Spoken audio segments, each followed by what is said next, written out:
escuchando a los demás. Milena te aconseja. Compartiendo un día más. Su compromiso ahora es ayudar.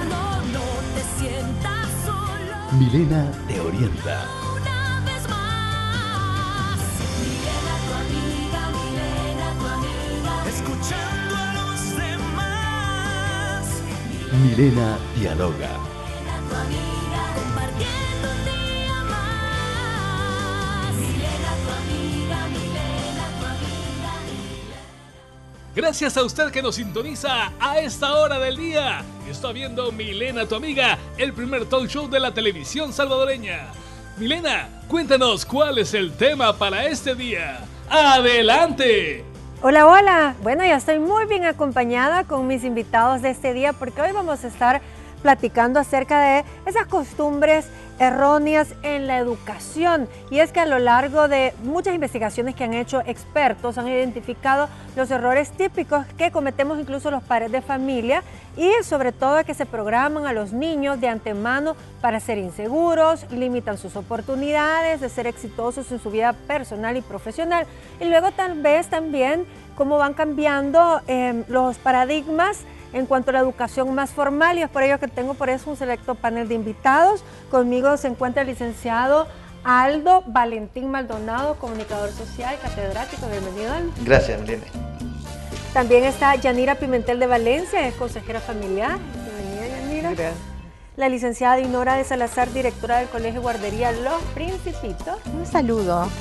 Y la licenciada Tatiana de Amaya, ella es psicóloga clínica. Bienvenida. Gracias. Bueno, y realmente es importante que nosotros podamos identificar y sobre todo en qué estamos fallando como padres de familia, porque al final pues es la primera escuela, es en la casa. Y aunque estén haciendo a veces muy buena labor afuera, nosotros en casa pues estamos enseñándole a veces cosas erróneas a los hijos. Pero ¿saben qué? Antes de poder arrancar, quiero felicitar a nuestro productor Edwin Hidalgo, porque el día de ayer pues le dieron el micrófono dorado en torno a la celebración del Día del Periodista, así que para nosotros es un honor, es un privilegio que después de 5 años de trayectoria de este programa, pues también reconozcan a nuestros productores y la gran labor que ha hecho en contra de viento y marea, y aquí seguimos, gracias a Dios. Así que adelante. Contamos en todos los medios con periodistas de grandes ligas, es decir, con experiencia asombrosa en el desempeño de su trabajo. La Asociación de Periodistas Independientes de El Salvador celebró la 23ª edición del Micrófono Dorado, reconocimiento otorgado a periodistas destacados de los diferentes medios de comunicación. Y ahora corresponde... El evento contó con la presencia de personalidades reconocidas a nivel nacional por su larga trayectoria periodística. En el evento se instó a los comunicadores a mantener siempre la objetividad en su trabajo y se reconoció las adversidades que día a día representa la profesión. Sabemos que en muchas ocasiones el ser éticos implica en una sociedad como la nuestra poner en riesgo nuestra integridad y quizá la de nuestra familia, ya que se toca la sensibilidad de algunos quienes ven afectados sus intereses. Red Salvadoreña de Medios dijo presente. Con imágenes de Denis Bolaños, informó Azucena Sandoval. La reportera Azucena Sandoval, el camarógrafo Denis Bolaños y el presentador y productor Edwin Hidalgo fueron galardonados. El periodismo te da muchas emociones, experimentas tristezas, experimentas alegrías, pero también satisfacciones, y para mí esto es una gran satisfacción. Cuando te apasiona lo que haces, pues al final ya no es un trabajo, es tu diario vivir. Pero también dar las gracias a Canal 12, ¿verdad? Ahora a través de un consorcio llamado RCM, Red Salvadoreña de Medios, como lo ven, canales 12, 11 y Radio Sonora, que me han permitido durante estos ya 19 años de trabajo precisamente en diversas áreas de la empresa, en este caso producción y también presentador o conductor de televisión durante todos estos años. En total fueron 12 comunicadores y 7 camarógrafos a quienes se les reconoció la ardua labor que realizan informando a la población. Con imágenes de Gerson López, Este es un reporte de Antonio Valladares. Felicidades, Edwin, un aplauso a nuestro productor, que ha sido pues el motor, y ustedes no lo ven todos los días, pero él está atrás, ahí con todo el equipo de Milena, tu amiga. Y hoy sí vamos a entrar en materia con el tema de hoy, esas costumbres erróneas en la educación. Y una quizás para entrar de lleno ya, de las costumbres que tenemos muy erradas, es que no nos ponemos de acuerdo, Yanira, en cómo vamos a educar a los hijos, por ejemplo. Exactamente. O sea, las personas se casan, o si no se casan, tienen un hijo y jamás se ponen de acuerdo cómo vamos a educar a este niño.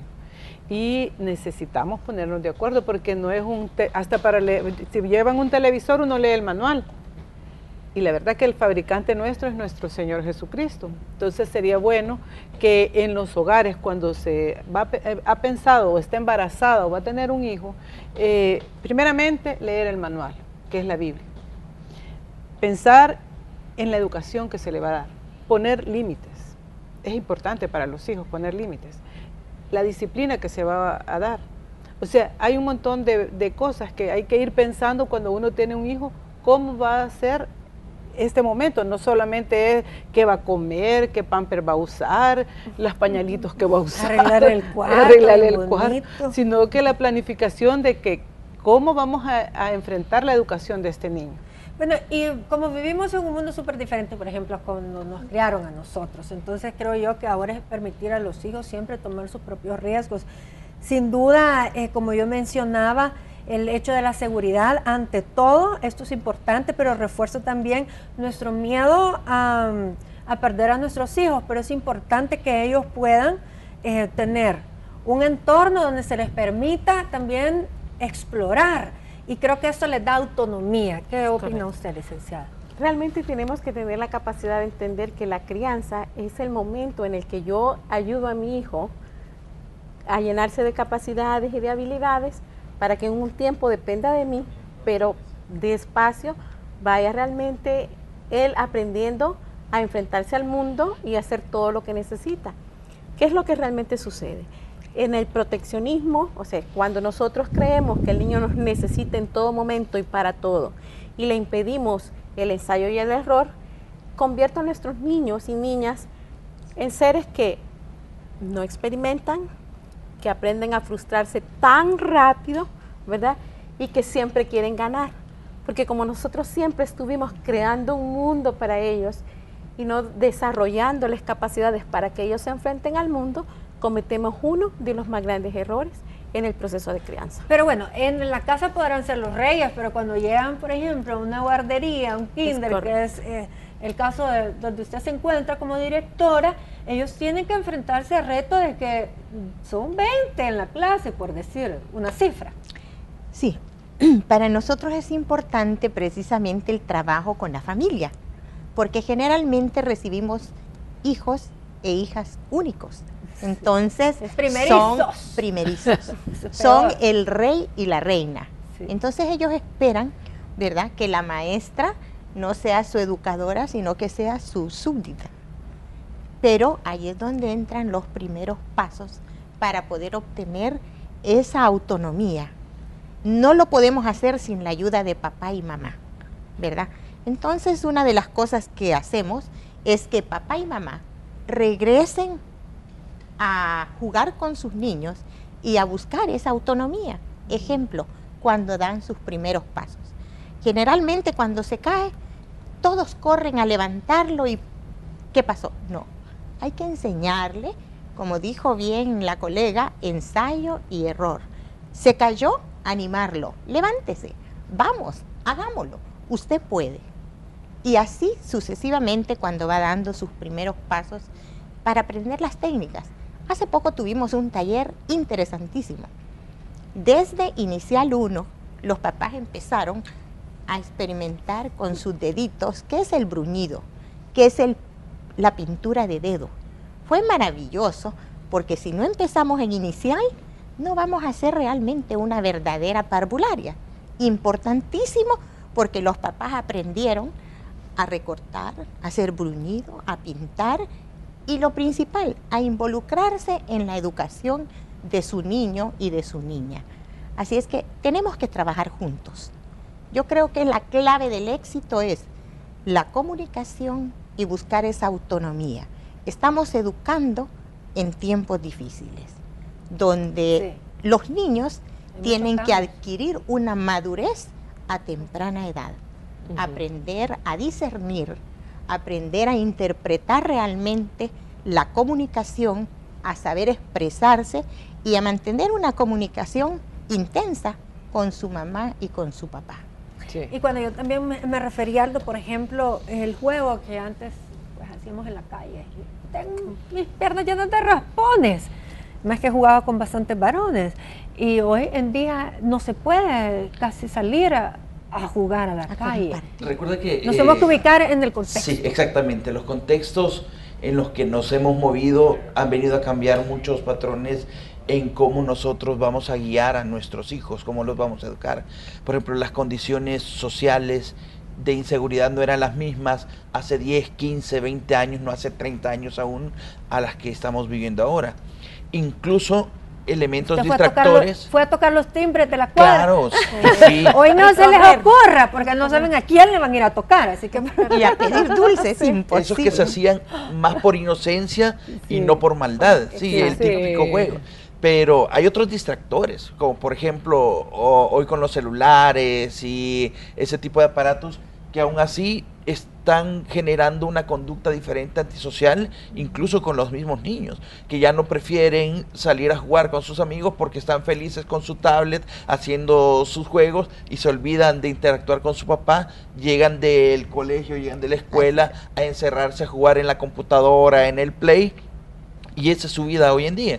Entonces, sí, los elementos contextuales van modificando mucho los patrones en cómo nosotros vamos guiando a los hijos. Sin embargo, hay una cuestión muy importante que quería acotar a lo que ya habían dicho. Dime. Y es que esa cuestión de ensayo-error es muy natural, principalmente con los padres cuando tienen su primer hijo, que son los que pagan factura en algún momento, porque nadie enseña a los papás a ser papás. Entonces, es natural que nosotros nos preocupemos, que no le pase nada, esos raspones que tú tienes de cuando jugaban los papás no quisiéramos que les pasara, ¿verdad?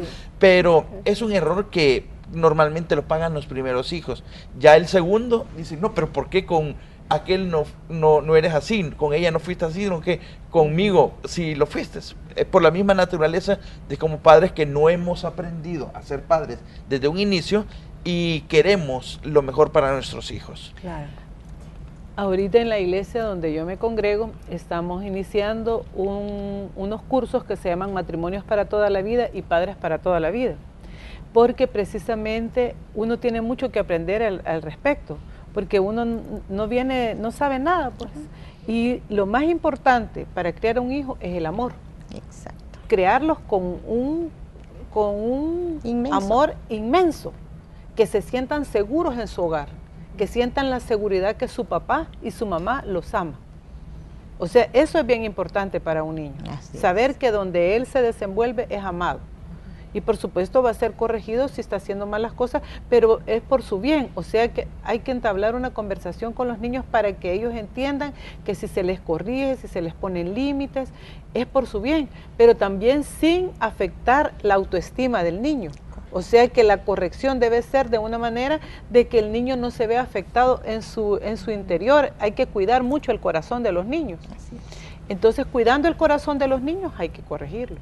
Sí, y hay técnicas, ¿verdad? Claro, hay técnicas, y lo más importante cuando decimos cuidar el corazón de un niño es entender que vamos a tener amor incondicional hacia él, pero no a su conducta.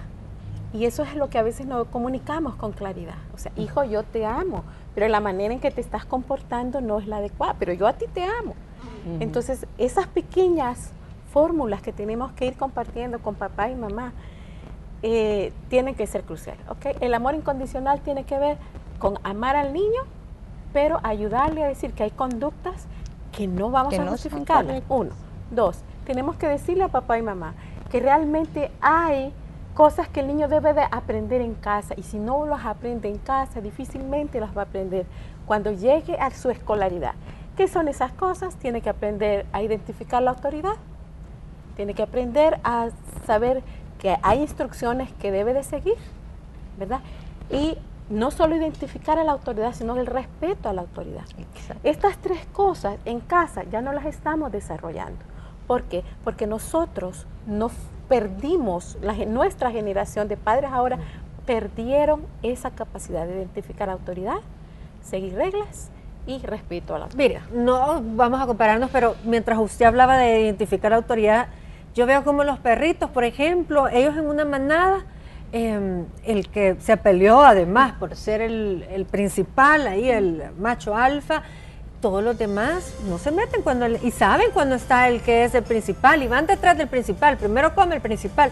Es decir, es un lugar que uno se lo debe de ganar, por supuesto, con amor y no con autoritarismo, que es el problema. Correcto. Pero cuando los hijos están en esa dualidad de mando, en que uno y el otro se contradicen, es uno de los peores errores, peores costumbres que hacemos. Otra cuestión también que tenemos es que ahora últimamente hay veces hay costumbres que le queremos hacer todo al niño. Se les sirve, ponete la ropa, aquí están tus zapatitos, te amarro los zapatitos. Entonces se les está quitando independencia a los niños. Entonces los niños se vuelven muy servidos. Todo quieren en la boca, todo quieren que se les sirva y ya no pueden lavar. Y la mamá bien estresada. Y la mamá súper estresada, el papá a veces no, ausente. No colabora, no ausente. Y los niños quieren que todo se les haga y saben una cosa, llegan niños hasta de 40 años que todavía viven en la casa, esperando que les traigan todo a la boca y todo a la cama. Yo me sentiría afligida si tengo un hijo de 40 años que no se ha casado, no tiene casa propia, no tiene no trabaja, un proyecto de vida, no trabaja, Nos vamos a unos comerciales y venimos de inmediato con el tema de hoy, costumbres erróneas en la educación.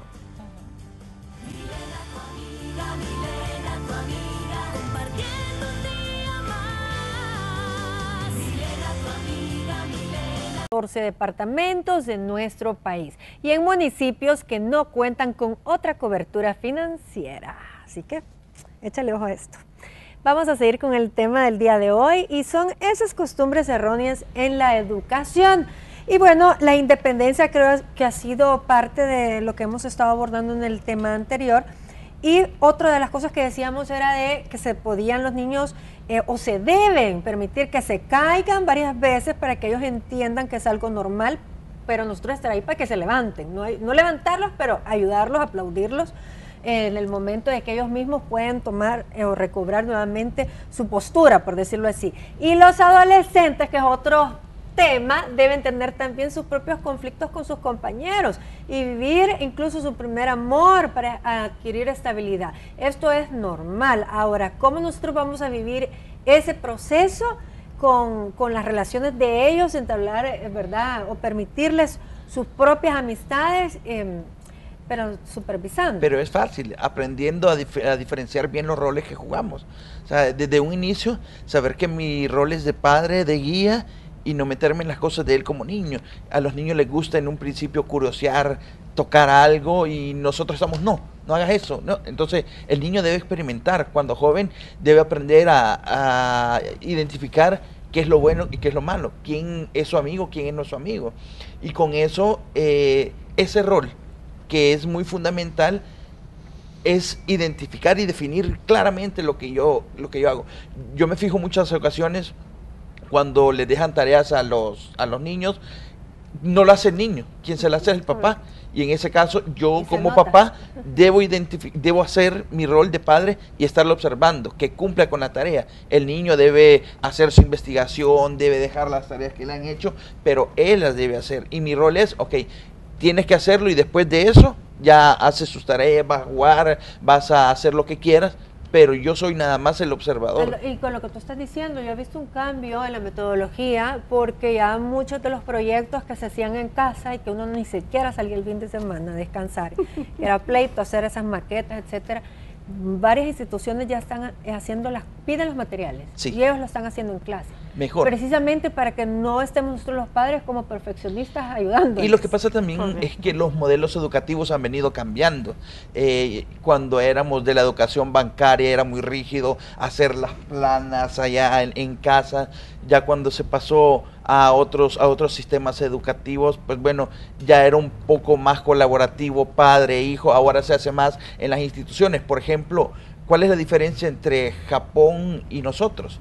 Nosotros nos orden. toca hacer manualidades bien sencillas, un poco rudimentarias, pero en Japón a los niños en sus escuelas les ponen piezas para que ellos construyan robots, hagan algún prototipo de alguna máquina. Entonces ellos desde fases iniciales van experimentando hacer. Y eso han aprendido porque era muy cultural que los papás terminaran haciendo las tareas de los niños. Incluso yo me di cuenta en muchas ocasiones que esas figuras geométricas que muchas veces nos decían tienen que hacerlas de cartulina, en las librerías ya las vendían solo para recortar y pegar. Entonces no generaban ese desarrollo del niño. Y el papá, para no complicarse la vida y no estar desvelándose con él, lo que iba a hacer era comprárselo para que solo Entonces pegara. no hay un aprendizaje. Claro que no. Claro que no. Es la finalidad Y no hay de la una materia. motivación al final en la que yo me siento complacido, que me esforcé, yo experimenté y yo realicé en ese sentido. Inclusive ahora- la limpieza de las aulas Sí. las Ajá. hacen los niños, las limpiezas de los baños Exacto. las hacen los niños en Japón. Entonces, Sí, porque aquí me quedé... No, no, no. No, en Japón. No. Nosotros lo estamos haciendo. Tenemos hasta música y cancioncitas para ordenarlo, ¿verdad? Entonces vamos cantando y vamos recogiendo juguetes. Pero hay una cosa Todo adecuado a importante. su edad, por supuesto. Sí, claro, pero si estamos jugando Legos, cada uno tiene que depositar los Legos en la caja y cantando, ordena, ponga todo en su lugar y vamos cantando con ellos. Ahora bien, le enseñamos a la mamá igual, que tiene que cantar con él y que no va a ser ella la que le duele la espalda de estar recogiéndolo, sino que cante con él y que él ordene o que ella ordene. Y estamos hablando de niños de 2, 3 años. Porque si no Reglas empezamos- claras. Sí. reglas claras. Si no empezamos ahí, llegamos a tener de 5 y 6 que no le hace un trazo y es lo que dice, tiene que ir a comprarlo. No, empiezan a hacer trazo desde los 3 años. Y creo que esos patrones culturales son los que están afectando demasiado. Ustedes les enseñan que el niño sea ordenado en su kinder, pero en la casa no, que lo haga la muchacha, que lo haga el sirviente. Entonces rompe con todo lo que se le está ordenando al niño hacer. Y creo que en esta parte los papás o los que van guiando a los niños deben aprender a diferenciar esa ontología entre lo que son y lo que deben ser. Sos un hijo, pero también tenés responsabilidades. Debes ser responsable. Por eso no podemos trabajar sin papá y mamá, ¿verdad? Y en el caso, como ustedes decían, si solo es mamá, también Porque fíjese que tenemos muchos niños hacerlo. son bien inteligentes, saben que, por ejemplo, en el kinder tienen que hacerlo para el caso. Exactamente. Correcto, no generalizan. Esa es la el aprendizaje. dualidad que explicaba Sí. la Perdón, compañera. Yo quisiera Ajá. regresar al punto de los adolescentes. Siempre obviamos a los adolescentes y yo sí quiero rescatar el espacio. ¿Qué es lo que sucede? Durante la adolescencia muchas veces hacemos contacto solo con el conflicto adolescente y no con el corazón del adolescente como tú lo estabas señalando. Abandonamos emocionalmente a los chicos porque el chico empieza a experimentar en el mundo quién es y a veces no es lo que nosotros queremos que sea. Entonces empieza ese distanciamiento emocional entre padres, ¿verdad? Yo solo quiero compartir en este espacio técnicas pequeñas, ¿verdad? Porque es lo que realmente la audiencia necesita. Conoce mucho de estos fenómenos, pero no tiene herramientas. Entonces, ¿qué es lo que se hace? En primer lugar, contacto, no con el conflicto de la adolescencia, sino con el corazón del adolescente. ¿Cómo acercarse a él? Yo, como adulto, no debo de hacer berrinche, ¿verdad? Porque a veces hace berrinche el chico y el adulto hace el berrinche más grande. ¿De acuerdo? 1. 2, empezar a interesarse por lo que realmente a él le interesa, aunque a mí no me interesa, ¿verdad? Y ahí nos vamos a hacer cosas que a veces no van con mi personalidad de mamá, pero mi hijo va a explorar eso y me voy a acercar. 3, definitivamente los adolescentes empiezan su conflicto y existe una gran dificultad académica porque, como lo mencionabas, nuestra estructura académica no siempre responde a sus necesidades, pero siempre hay que decirle con franqueza a los adolescentes, ¿sabes qué? Quisiéramos estar en Japón, ¿verdad? Y entonces allá te van a eximir de todo el lenguaje porque tienes unas grandes habilidades para las artísticas, pero no lo estamos. Entonces tendrás que pasar por todo el lenguaje. y vamos a buscar la mejor manera de hacerlo. O sea, hacer contacto con su necesidad y su dificultad que tiene, yo voy a buscar la ayuda. Pero ¿qué es lo que pasa? Estamos tan ocupados los adultos en conectarnos con el conflicto adolescente y no con el adolescente mismo. ¿Sí? La adolescencia nadie se la salta, ¿verdad? Y tenemos que prepararnos para ella. Cuarto, y termino con eso, el adolescente puede ver que tenemos interés genuino en que él encuentre su verdadero yo. Y que nosotros aprenderemos a respetar, aprenderemos a ser tolerantes y potenciaremos en la medida de lo posible lo que él tiene. Cuando logramos eso, un adolescente no es conflictivo. Siempre va a haber conflicto, Milena. No nos vamos por eso se llama la crisis de la adolescencia, porque siempre lo va a haber. Pero no vamos a perder el contacto con el corazón de ese adolescente, como tú lo señalabas. Ese amor nos va a permitir ir saldando las situaciones difíciles de cada día. Hay una cuestión también. Que hay dos momentos, dos etapas, y estamos de este lado, los dos grupos que nos volvemos como más ejes de punta en ese sentido, en la educación primaria, en la educación parvularia, y nosotros, como el caso de la universidad, cuando ya tenemos a esos jóvenes, donde se están ellos descubriendo y están formando su personalidad.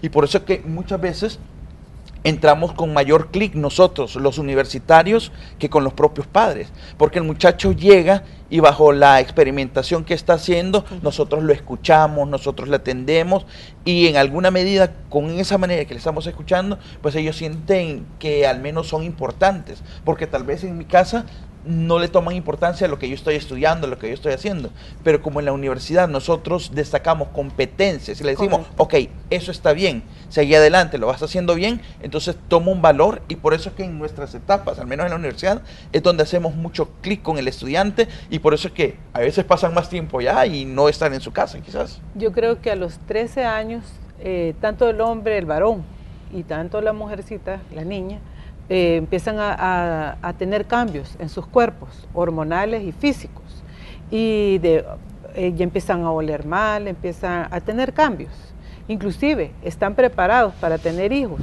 ya tanto el varón como la hembra a los 13 años, podrían convertirse en padres de familia, o sea que nosotros como padres, en el caso de los jóvenes, debemos de tener una mente amplia para platicar con ellos y también para darles identidad.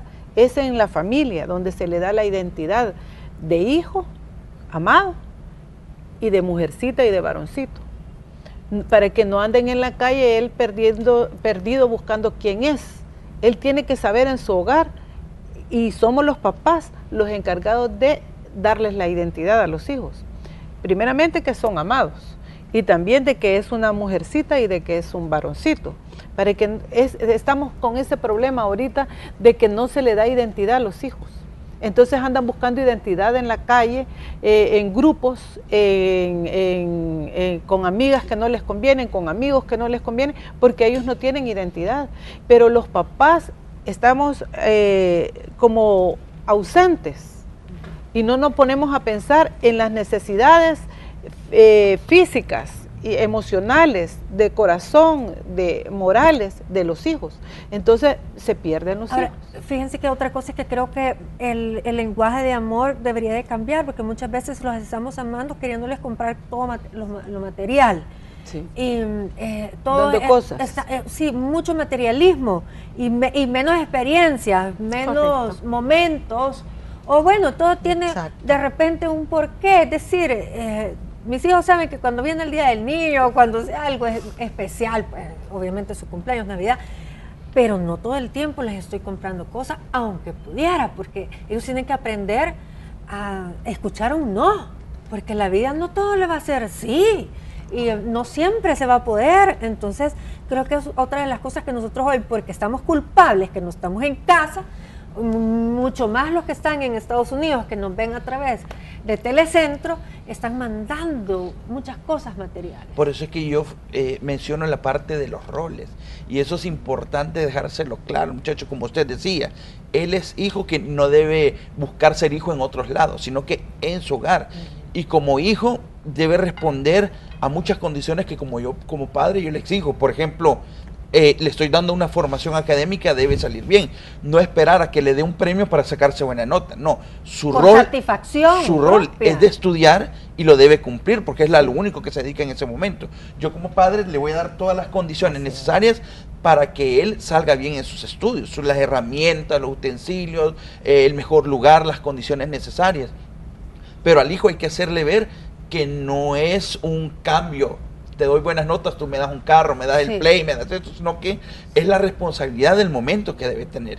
Y en mucho de eso fallamos los padres, porque los acostumbramos a que hacen las cosas nada más por un premio. Al final deben corresponderse con algo para hacer cualquier cosa que se les pida. Sí, así es. Quizá quisiera aportar algo importantísimo, especialmente hablando de la adolescencia, y es la parte de la educación sexual y reproductiva.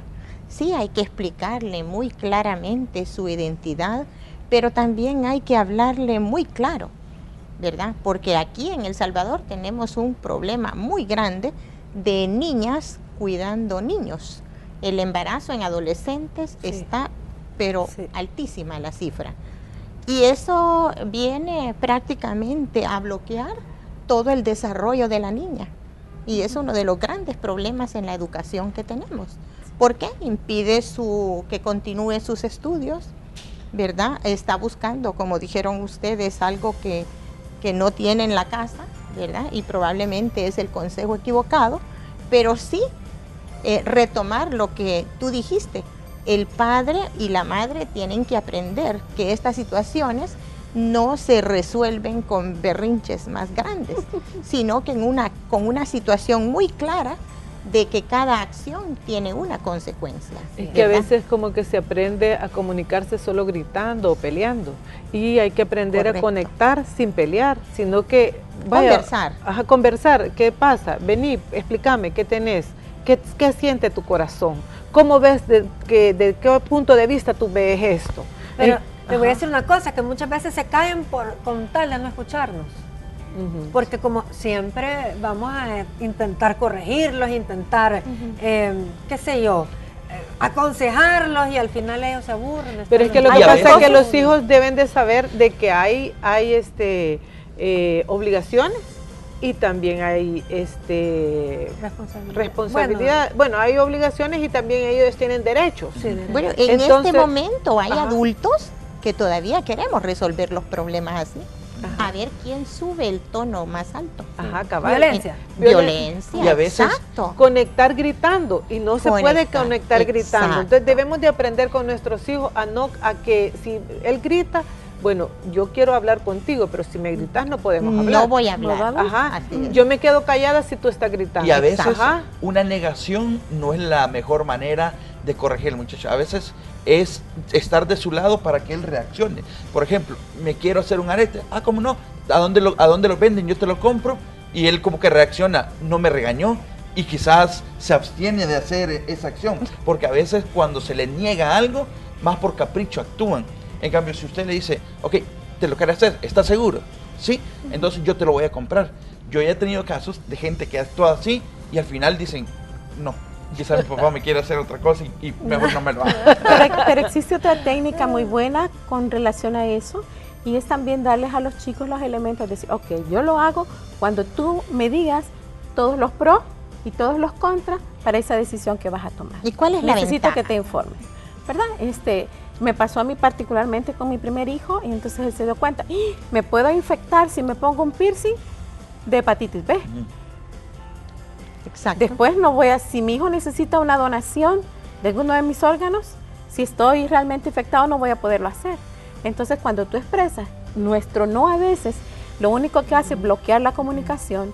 La segunda técnica es, yo insisto en eso, demos técnicas específicas, ¿verdad? Sí. Y la segunda técnica es, ok, dime tú, no voy a decir más, investiga tú cuáles son los pros y los contras, y luego tomamos una decisión. Excelente. Bueno, nos vamos a ir a un corte, regresamos con la conclusión del tema del día de hoy, costumbres erróneas en la educación.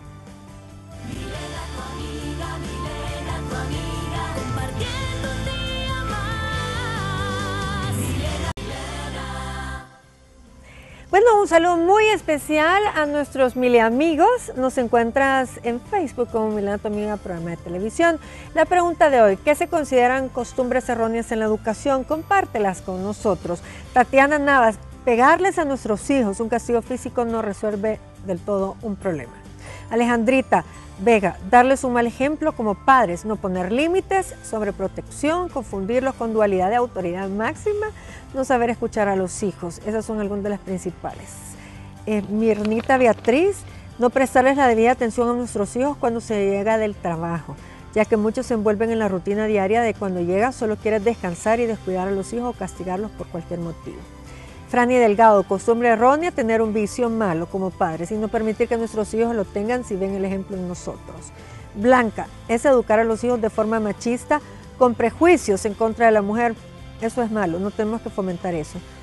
Estrada, para comenzar el uso del celular de hoy en día, los papás acostumbran a darle un teléfono a sus hijos para que no les interrumpan. Grave error. Antes era el televisor, pero eso ya pasó de moda. Dice, esa es la niñera ahora, estamos con la nueva tecnología. Rachel, hacer a los hijos muy dependientes porque si no, no van a poder valerse por sí mismos cuando estén grandes. Hay que darles las herramientas para que afronten la vida por sí solos. Bueno, hay más comentarios, muchísimas gracias y la verdad es que varios están muy acertados y me gustó mucho y lo tenía también entre mis notas, lo de poder darles el ejemplo, porque no vamos a hablarles de que no hagan una cosa y nosotros lo estamos haciendo, no se puede. Acuérdate que también hay que diferenciar que en la casa nosotros formamos más que educamos.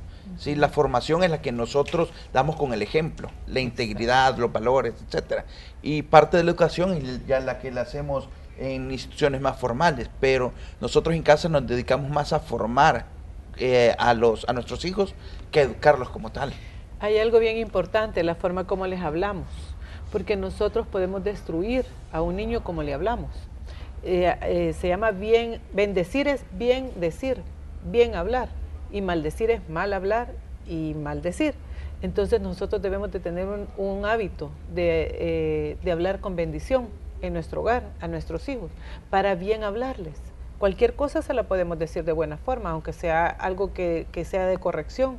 Mira, tú eres muy inteligente, tú eres muy aplicado, pero quisiera que esto lo empezáramos a corregir a partir de este momento. O sea, se le está diciendo el límite, pero a la vez se le está dando una afirmación. Sí. O sea, tenemos que aprender a afirmar a nuestros hijos, no solo con el dedito. Hasta desde chiquitos están con el dedito, los niñitos ya aprenden a hacerle así con el dedito, porque están acostumbrados a que lo señalen. Sí. Entonces debemos de aprender a bendecir a los niños. Y no solo hablarles para corregirles. Lamentablemente somos una generación que nos estamos acercando a ellos solo para corregirles. Exacto. ¿Verdad? Entonces el niño sabe que si le hablo es para decirle algo que no va a ser agradable. Y cierro su corazón, ya no quiere oírme. 1. 2, lo decíamos entre el intermedio, recalcarle a papá y a mamá, por favor, la educación sexual es en todo tiempo y se empieza desde el primer momento en que, cariño, te voy a cambiar tu pañal, te voy a limpiar tu vulvita, te voy a limpiar tu pene. Por favor, papi y mami, necesitamos educarnos nosotros. Ya no tomemos de pretexto el que no fuimos educados sexualmente. Realmente ahora el conocimiento está a un clic y nuestros hijos tienen acceso a información de todo tipo de sexual y nosotros estamos siendo todavía padres y madres ignorantes en ese sentido. Ahora, hay muchos niños, porque no estoy hablando de adolescentes, niños viendo pornografía y las estadísticas lo hablan y lo señalan como cierto eso que estoy diciendo. ¿Por qué? Porque ellos tienen preguntas y si nosotros no les respondemos esas preguntas, ellos van a ver dónde consigan la información. Entonces, ¿cómo va a ser esa plática sexual de acuerdo a las preguntas? De acuerdo a lo que ellos quieren saber. ¿Qué es lo que sucede? Primero debemos nosotros tomar el protagonismo hacia nosotros mismos, eduquémonos nosotros. Nuestra generación, casi somos coetáneos, pensaría, no tenemos a veces ni siquiera los elementos para expresarnos, pero queremos ser recursos para hablar con los niños. Entonces, el primer paso es, me educo y me informo. El segundo paso es, decir vulva, decir pene es como decir oreja y decir nariz, es parte del cuerpo, o sea, ver la naturalidad de la sexualidad, ¿verdad? Tercero, realmente estar anticipado el entender bien que existe el momento primero en el que el niño empieza a conocerse a sí mismo, después experimenta con los...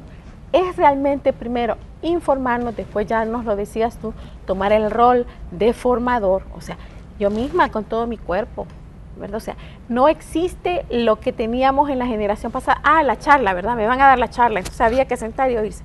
No, educamos en todo tiempo. Educamos cuando vemos, como tú lo decías, a la madre adolescente y decimos, oh, wow, ¿cómo se cerró esa chica oportunidades? Necesitó alguien que hablara con ella. Solo al pasar y verla, ya estoy educando ahí y dándole la posibilidad a mi hijo claro, a mi hija. como que ellos se vean reflejados. Exactamente. Que más que todas nuestras palabras, Milena, sean las experiencias que ellos verifican cosas. Lo decías tú, ¿verdad? Llegan a las universidades ahora muy jóvenes, ¿verdad? Y con mucha sed de conocer y de experimentar. Pero nosotros los padres hemos pasado tantas oportunidades cotidianas en el bus, en todos los lugares, en su entorno, y nosotros hemos guardado silencio por estar haciendo cosas más importantes, creemos, en lugar de enfocarnos. Ahora hay hijos con los que es más fácil hablar. Claro, hay unos con los que es más fácil hablar, Milena, pero eso tendría que ver otros que son más cerrados. Con un error de la educación que no hemos señalado, tratar a todos nuestros hijos iguales. Y no existe uno igual que el otro. Tenemos que hacer contacto con cada uno de ellos y conocer su forma de aprender, conocer su lenguaje de amor, conocer su personalidad, ¿verdad? Y cuando hacemos realmente, por eso decía yo al principio, cuando hacemos contacto con su verdadero yo y no con el niño que yo creo o con el niño que yo quiero, ¿verdad? Sino que me doy yo, madre y padre, la tarea de conocerlo íntimamente. Ya lo que usted está también señalando, creo que un grave error es, mira, el fulanito se sacó el cuadro, mira el otro que es excelente en fútbol.